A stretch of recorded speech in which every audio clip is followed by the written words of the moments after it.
diberikan ruang untuk bersama-sama kita akan masuk di dalam sesi berbagi pemahaman dan pengalaman penerapan konsep budaya positif di SMP Negeri 3 Rantai Paus Atap. Pertama-tama saya ucapkan terima kasih kepada Bapak Kepala Sekolah dan Wakil Kepala Sekolah beserta teman-teman yang berkesempatan hadir untuk hari ini. Perkenalkan, nama saya Ciranisi Palembangan, SPD, calon guru penggerak Angkatan 7 Kabupaten Toraja Utara. Nah, untuk mengawali kegiatan kita pada hari ini, sebagai orang yang percaya, kita tentu akan meminta pertolongan kepada Tuhan, dan saya meminta kesediaan Bapak Mareslo untuk memimpin kita memulai kegiatan kita pada hari ini lewat doa.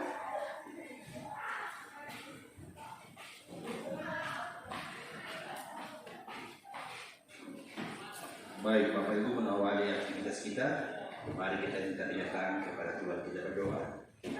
Terpujilah Engkau ya Allah di pagi hari. Sebelum kita masuk di dalam kegiatan kita pada hari ini, saya mengundang Bapak Ibu untuk kita melakukan ice breathing, melatih fokus konsentrasi kita mengawali perjumpaan kita hari ini. Ice breathingnya seperti ini. Tangannya di tangan yang kiri ada di belakang, dan tangan kanan ini seperti akan berjabat tangan tetapi tidak saling berjabat tangan. Iya. Bagusnya ini dilakukan secara berpasang-pasangan. Iya. Iya. Jadi tidak saling berjabat tangannya, seperti mau berjabat tangan tetapi tidak berjabat tangan. Nah, kalian harus pertama-tama dulu menentukan siapa yang akan di bilangan ganjil dan bilangan genap. Yang bilangan ganjil tolong angkat tangan. Yang ganjil angkat tangan. Iya. Baik, jadi cluenya seperti ini. Ketika saya mengatakan atau menyebutkan angka ganjil, jadi angka ganjil itu 1, 3, 5, 7, 9, dan 11 dan seterusnya. Nah, ketika saya menyebutkan misalnya 3 kan angka bilangan ganjil. Maka yang memilih ganjil akan berusaha untuk menangkap tangannya bilangan genap. Ya, jadi kalau Bapak Ibu berhasil untuk menangkap tangan dari lawan kalian, itu berarti kalian sudah fokus. Ya, ya kita coba. 4.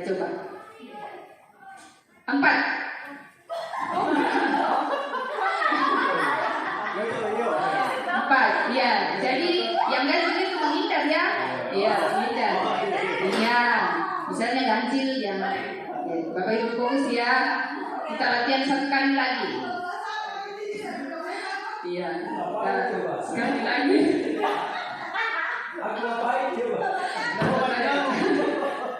Iya. Kita coba. Angka 7. 7 berarti ganjil yang ada.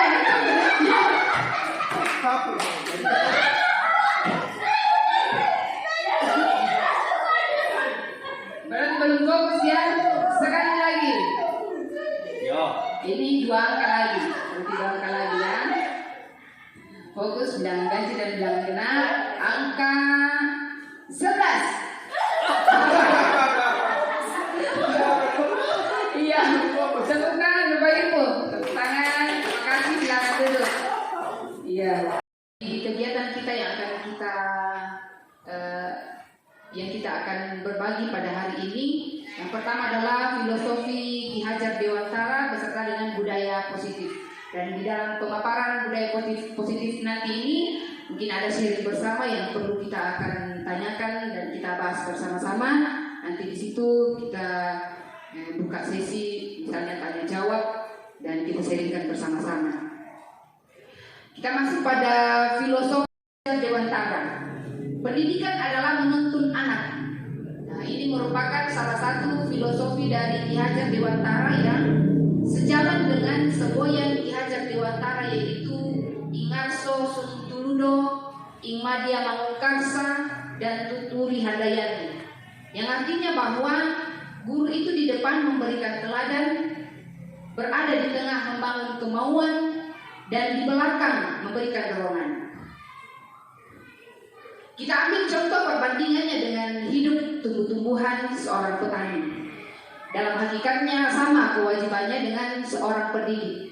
Yang menanam padi misalnya hanya dapat menutup tumbuhnya padi. Ia dapat memperbaiki kondisi tanah, memelihara tanaman padi, memberikan pupuk dan air, membasmi ulat-ulat atau jamur yang mengganggu hidup tanaman, dan lain sebagainya.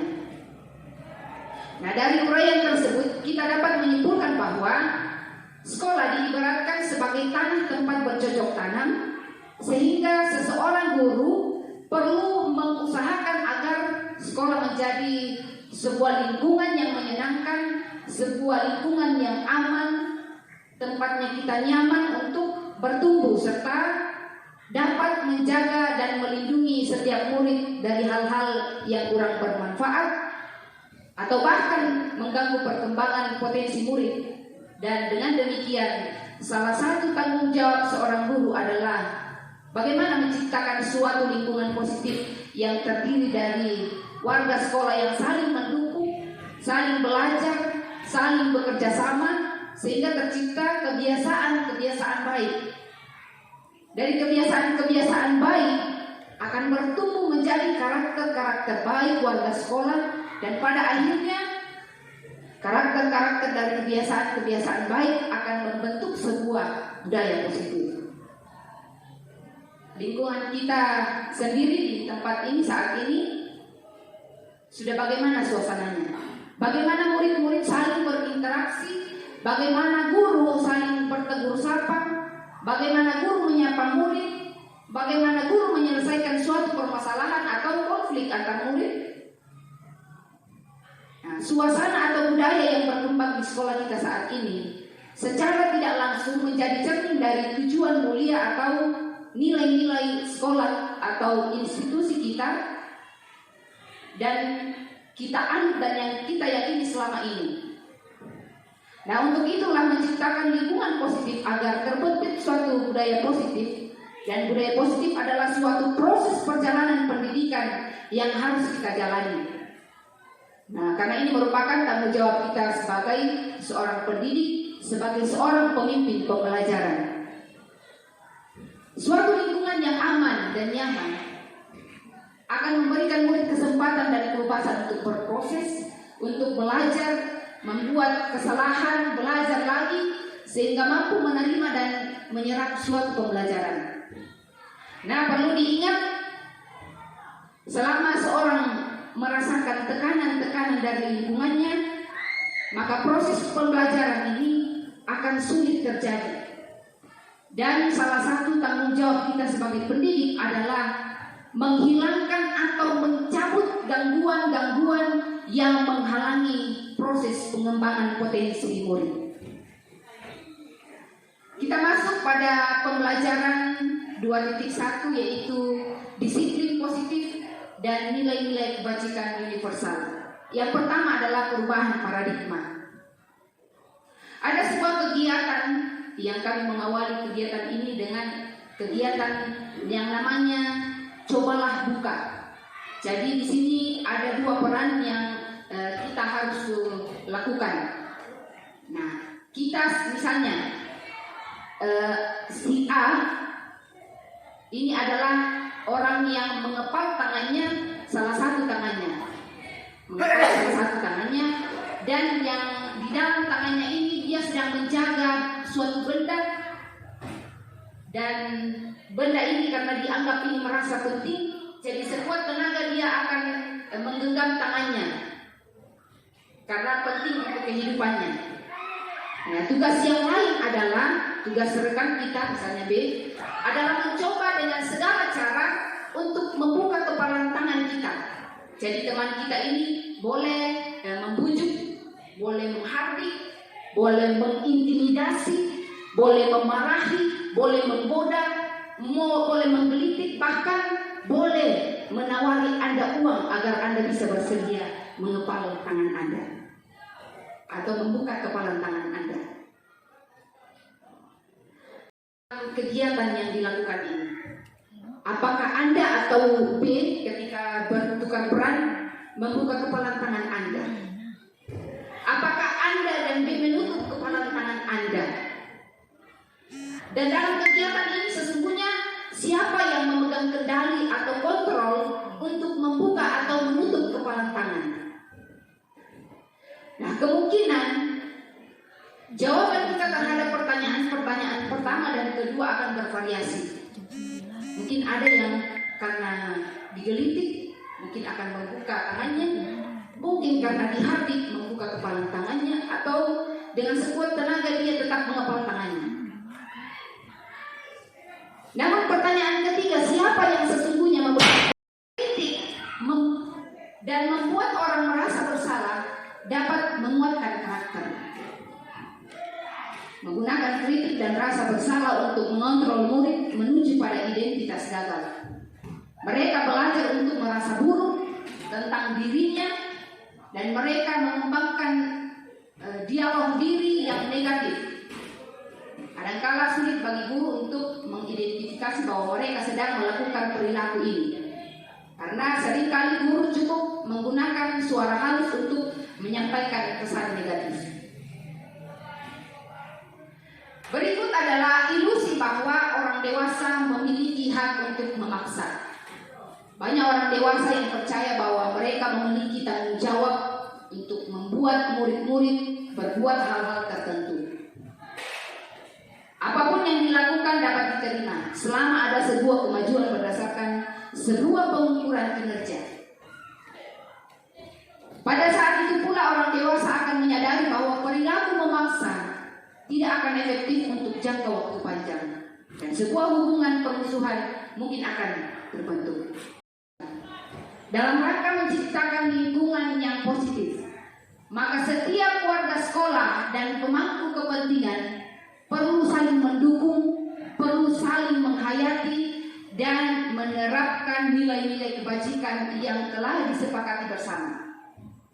Untuk dapat menerapkan tujuan mulia tersebut, maka seorang pemimpin pembelajaran perlu berjiwa kepemimpinan sehingga dapat mengembangkan sekolah dengan baik agar terwujud suatu budaya sekolah yang positif sesuai dengan standar kompetensi pengelolaan yang telah ditetapkan. Tujuan mulia dari penerapan disiplin positif adalah agar terbentuk murid-murid yang berkarakter, yang disiplin, yang santun, jujur, peduli dan bertanggung jawab serta merupakan pembelajar sepanjang hayat sesuai dengan standar kompetensi lulusan yang diharapkan. Jadi kita telah mengetahui tentang makna disiplin positif yang dikemukakan oleh Ki Hajar Dewantara maupun Dian Goosen, di mana kedua pakar pendidik ini mengartikan disiplin sebagai bentuk kontrol diri, yaitu belajar untuk kontrol diri agar dapat mencapai suatu tujuan mulia. Tujuan mulia di sini mengacu pada nilai-nilai atau prinsip-prinsip mulia yang dianut seseorang.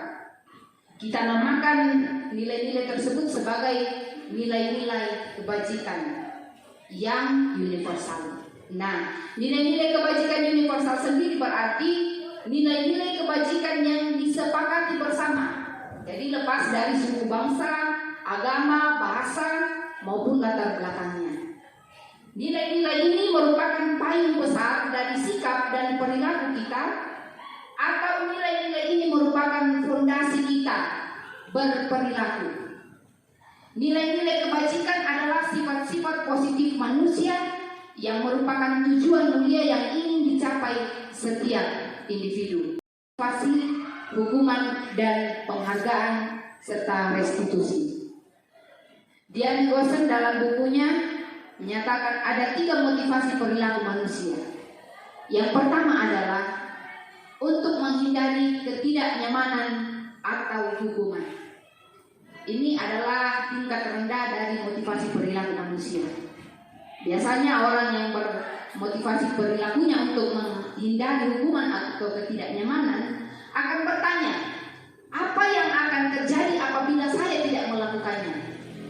Nah, sebenarnya mereka sedang menghindari permasalahan yang mungkin muncul dan berpengaruh pada mereka secara fisik atau secara psikologis maupun tidak terpenuhinya kebutuhan mereka. Bila mereka tidak melakukan tindakan tersebut, Motivasi ini bersifat eksternal dan jangka panjang. Penghargaan efektif jika kita menginginkan seorang melakukan sesuatu yang kita inginkan dalam jangka waktu yang pendek. Jika kita menggunakan penghargaan lagi dan lagi, maka orang tersebut akan bergantung pada penghargaan yang diberikan serta kehilangan motivasi dalam diri. Jika kita mendapatkan penghargaan untuk melakukan sesuatu yang baik, maka selain kita senantiasa mengharapkan mendapatkan penghargaan tersebut lagi, kita pun menjadi tidak menyadari tindakan baik yang kita lakukan. Berikut adalah penghargaan tidak efektif. Suatu penghargaan adalah suatu benda atau peristiwa yang diinginkan, yang dibuat dengan persyaratan. Hanya jika Anda melakukan hal ini, maka Anda akan mendapatkan penghargaan yang diinginkan. Jika saya mengharapkan suatu penghargaan dan tidak mendapatkannya, maka saya akan kecewa dan berkecil hati, serta kemungkinan lain kali saya tidak akan berusaha sekeras sebelumnya. Jika kita memberikan seseorang suatu penghargaan untuk melakukan sesuatu, maka kita harus terus-menerus memberikan penghargaan itu. Jika kita inginkan orang tersebut meneruskan perilaku yang kita inginkan.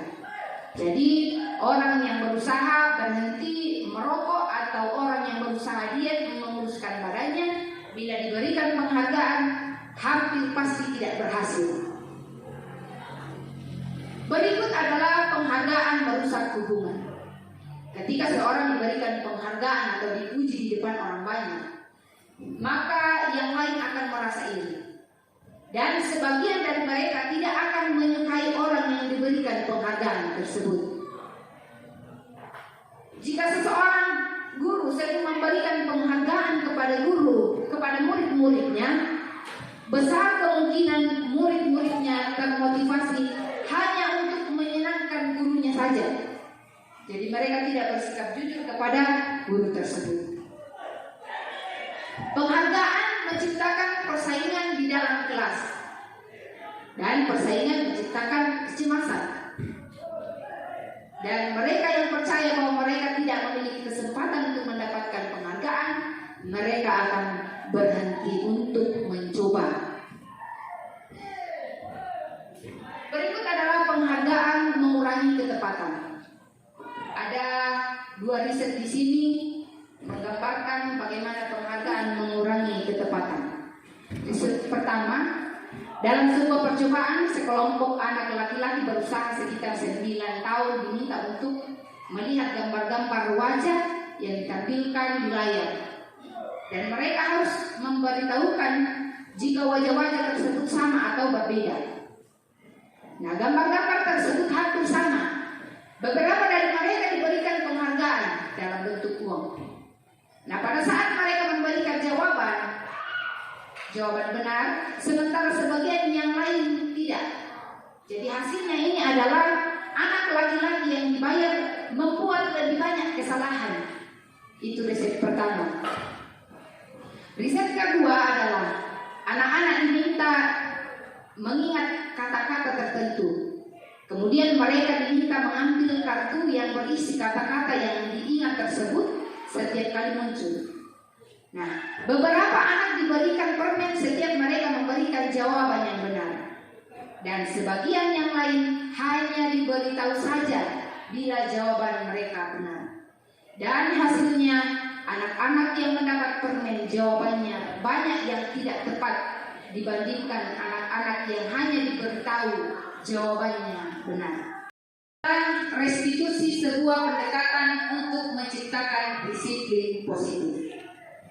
Kebiasaan kita selama ini, bila ada orang yang berperilaku salah pada kita, adalah mungkin kita langsung memaafkan atau bahkan kita melakukan sesuatu yang membuat mereka tidak nyaman atau merasa bersalah.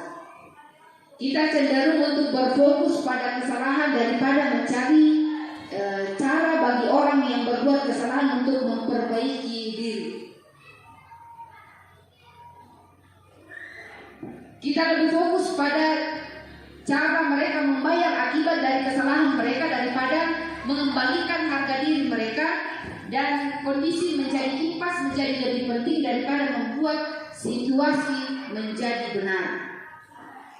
Restitusi adalah sebuah cara menanamkan disiplin positif pada murid. Restitusi adalah proses menciptakan kondisi bagi murid untuk memperbaiki kesalahan mereka, sehingga mereka bisa kembali pada kelompok mereka dengan karakter yang lebih kuat. Restitusi juga adalah sebuah proses kolaboratif yang menjabarkan murid untuk mencari solusi untuk masalah dan membantu murid berpikir tentang orang seperti apa mereka inginkan dan bagaimana mereka harus memperlakukan orang lain. Jadi di sini restitusi membantu murid menjadi lebih memiliki tujuan, mereka lebih disiplin positif dan memulihkan dirinya setelah berbuat salah.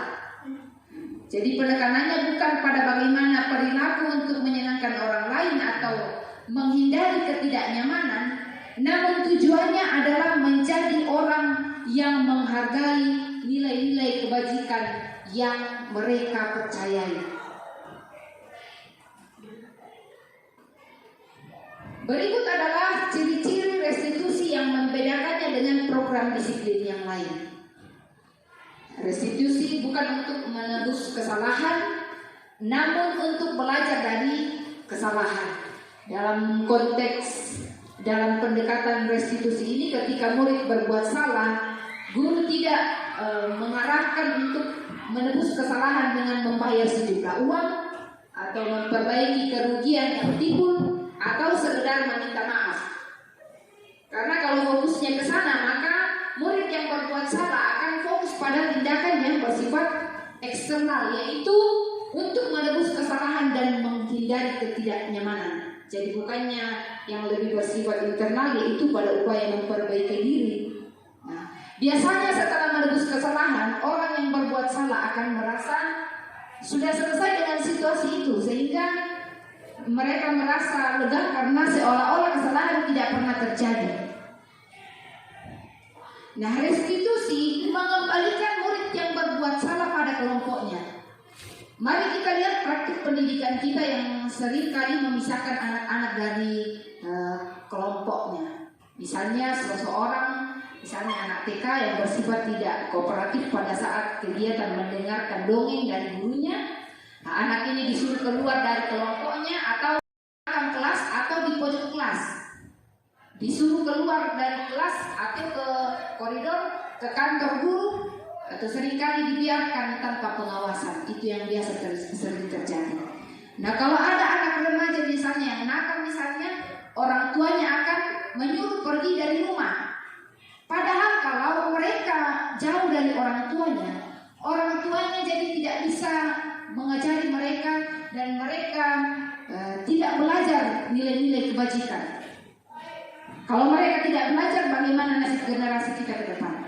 Kalau kita menjauhkan remaja kita, maka mereka akan putus hubungan dengan kita.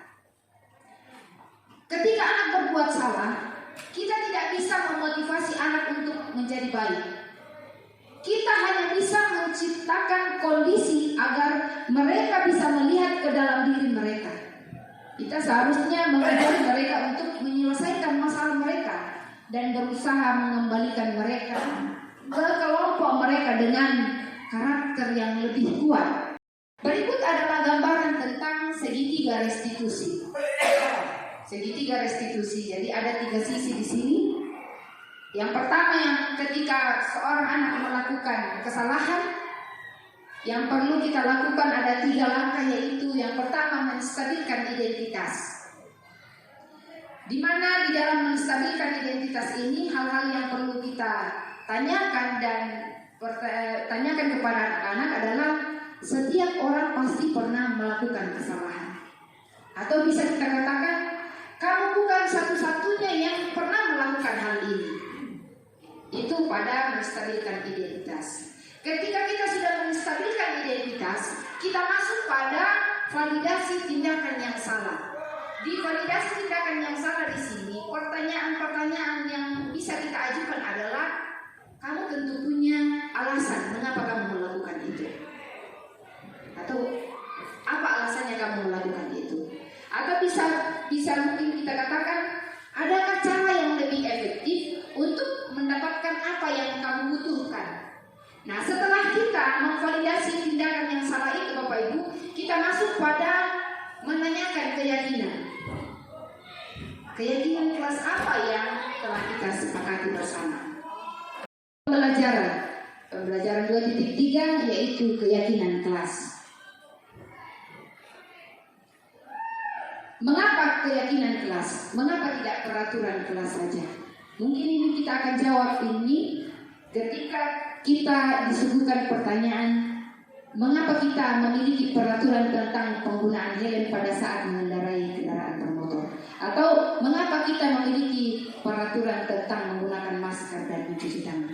Kalau Ibu diberikan pertanyaan, mengapa kita memiliki peraturan tentang penggunaan helm pada saat berkendara motor? Apa jawaban kita adalah? Iya, untuk keselamatan kita. Kalau kita disuguhkan pertanyaan, mengapa kita memiliki peraturan tentang menggunakan masker dan mencuci tangan setiap saat? Jawabannya adalah, iya, untuk kesehatan kita. Pembentukan keyakinan di sekolah atau kelas. Keyakinan kelas ini bersifat lebih abstrak daripada peraturan, yang lebih rinci dan konkret.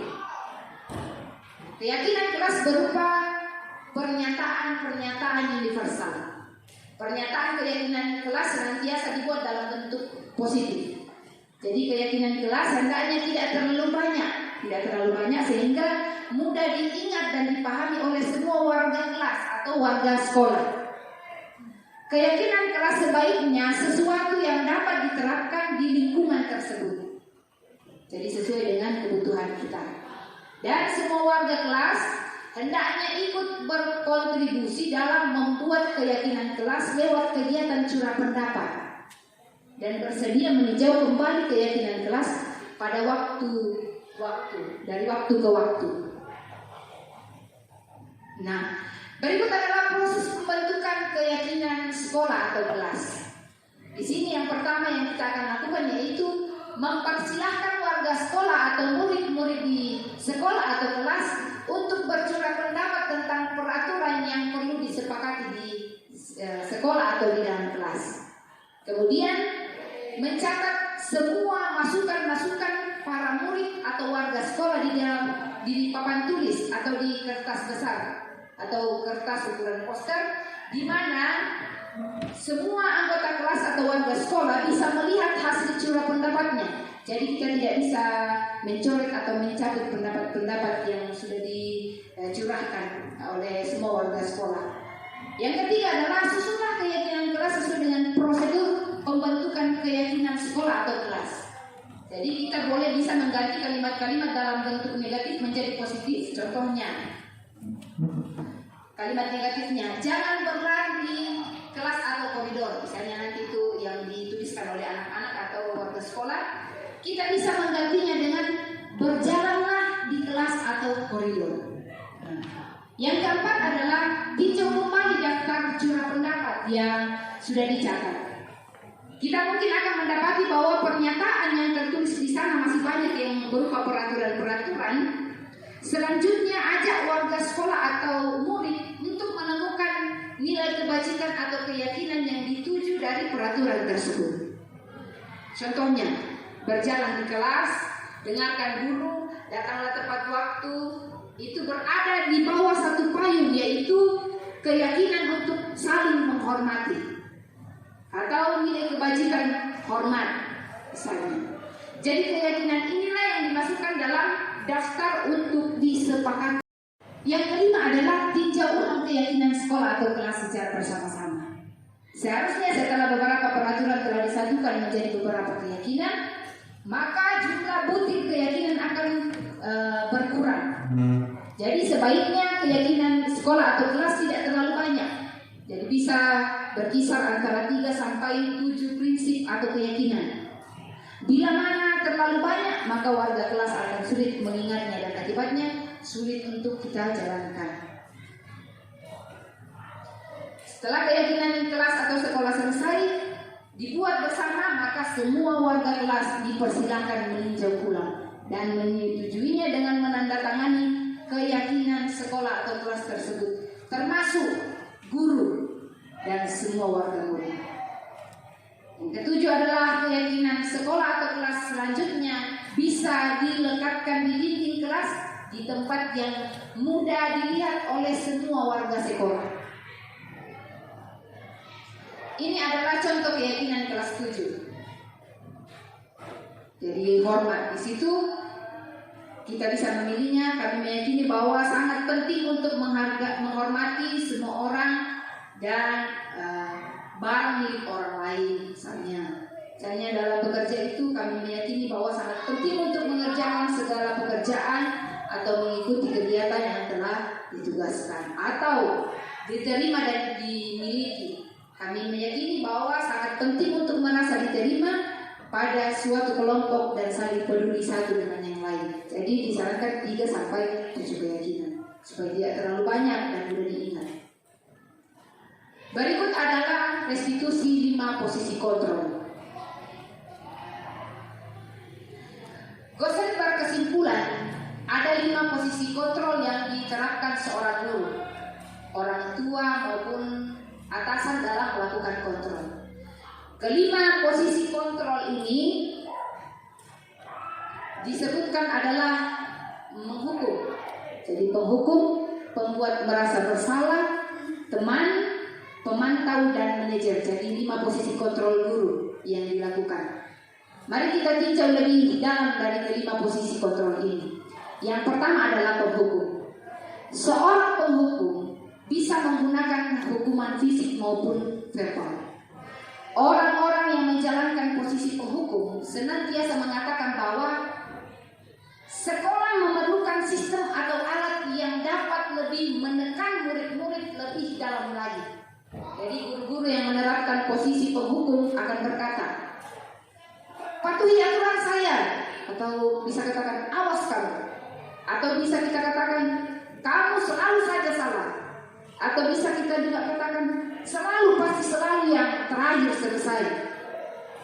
Nah, guru seperti ini senantiasa percaya hanya ada satu cara agar pembelajaran bisa berhasil, yaitu cara dia. Nah, itu posisi kontrol guru sebagai penghukum. Berikut adalah pembuat merasa bersalah. Pada posisi ini biasanya guru akan bersuara lebih lembut. Berbeda dengan penghukum tadi, dia bersuara lebih lembut. Pembuat rasa bersalah akan menggunakan keheningannya yang membuat orang lain merasa tidak nyaman, kita merasa bersalah atau rendah diri. Kata-kata yang keluar dengan lembut akan seperti ini biasanya. Ibu sangat kecewa sekali dengan kamu. Atau bisa juga dikatakan, berapa kali Bapak harus memberitahu kamu? Bagaimana coba kalau orang tua kamu tahu kamu berbuat begini? Di posisi ini murid akan memiliki penilaian diri yang buruk. Memiliki penilaian diri yang buruk tentang diri mereka sendiri. Murid merasa tidak berharga dan telah mengecewakan orang-orang yang disayanginya. Guru tersebut. Berikut adalah posisi kontrol sebagai pemantau. Pemantau berarti mengawasi ya. Pada saat kita mengawasi, kita bertanggung jawab atas perilaku orang-orang yang kita awasi. Nah, posisi pemantau berdasarkan pada peraturan-peraturan dan konsekuensi. Dengan menggunakan sanksi atau konsekuensi, kita dapat memisahkan hubungan pribadi kita dengan murid. Sebagai seseorang yang menjalankan posisi pemantau, pertanyaan yang biasa diajukan seorang pemantau adalah, peraturannya apa? Apa yang telah kamu lakukan? Sanksi atau konsekuensi apa yang harus akan terjadi pada diri kamu? Seorang pemantau sangat mengandalkan perhitungan. Dia sangat mengandalkan catatan.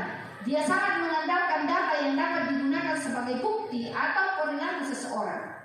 Nah, posisi ini akan menggunakan stiker atau menggunakan catatan atau daftar cek. Posisi pemantau sendiri berawal dari teori stimulus respon yang menunjukkan tanggung jawab guru dalam mengontrol murid. Yang terakhir, posisi yang terakhir ini adalah manajer. Manajer adalah posisi di mana guru berbuat sesuatu bersama dengan murid, mempersilahkan murid mempertanggungjawabkan perilakunya, mendukung murid agar dapat menemukan solusi atas permasalahannya sendiri. Jadi seorang manajer telah memiliki keterampilan di posisi teman maupun pemantau. Jadi dia sudah memiliki keterampilan di posisi yang tadi, teman dengan pemantau. Dan dengan demikian bisa jadi di waktu-waktu tertentu kembali kepada kedua posisi tersebut bila diperlukan. Namun bila kita menginginkan murid kita menjadi manusia yang merdeka, manusia yang mandiri dan bertanggung jawab, maka kita perlu mengacu kepada restitusi yang dapat menjadikan murid kita seorang manajer bagi dirinya sendiri. Di manajer, murid diajak untuk menganalisis kebutuhan dirinya maupun menganalisis kebutuhan orang lain. Di sini penekanannya bukan pada kemampuan membuat konsekuensi, namun dapat berkolaborasi dengan murid bagaimana memperbaiki kesalahan. Apa yang kita yakini? Kembali ke kelas keyakinan. Apakah kamu meyakininya? Jika kamu meyakininya, apakah kamu bersedia memperbaikinya?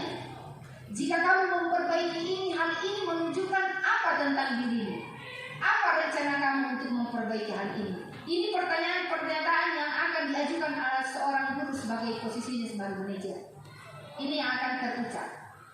Tugas seorang manajer bukan untuk mengatur perilaku seseorang. Kita membimbing murid untuk dapat mengatur dirinya, dan seorang manajer bukan memisahkan murid dari kelompoknya, tetapi mengembalikan murid ke kelompoknya dengan lebih baik dan lebih kuat. Jadi 5 posisi ini Bapak Ibu yang disarankan adalah posisi yang terakhir sebagai manajer. Jadi kadang kita melakukan sebagai pemantau dan teman, tapi yang lebih disarankan adalah posisi sebagai manajer. Kepada Bapak Ibu, sekiranya ada yang perlu kita bahas bersama-sama, mari kita saling berbagi. Terima kasih, Tuhan Yesus memberkati.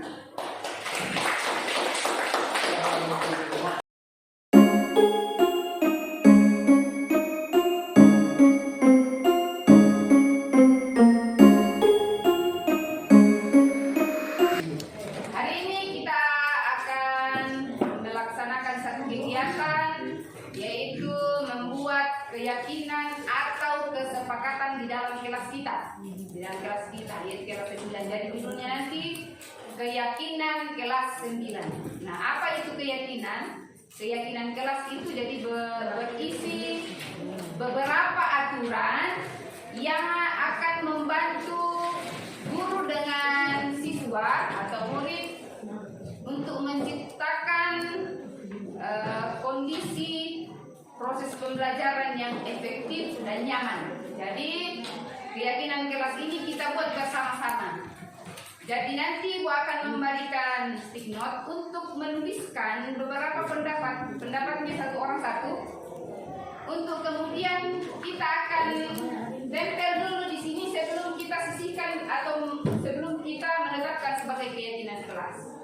Jadi keyakinan kelas itu menghindari kata-kata negatif, kalimat negatif misalnya.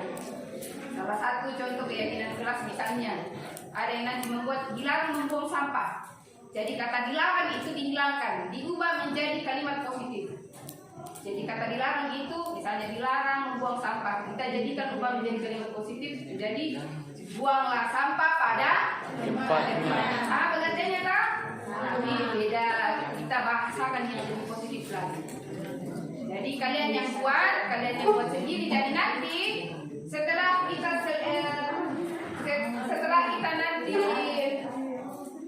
mengubahnya menjadi keyakinan kelas, itu akan semakin berkurang nanti jumlahnya. Jadi keyakinan kelas itu tidak terlalu banyak supaya kita cepat mengingatnya. Kemudian nanti di akhir setelah kita tetapkan sebagai keyakinan kelas, di situ semua warga di dalam kelas ini termasuk guru akan menandatangani keyakinan kelas di depan nanti. Jadi kita tanda tangani. bahwa inilah kesepakatan kami bersama. Ya.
There's a place I have found in the shade on the ground.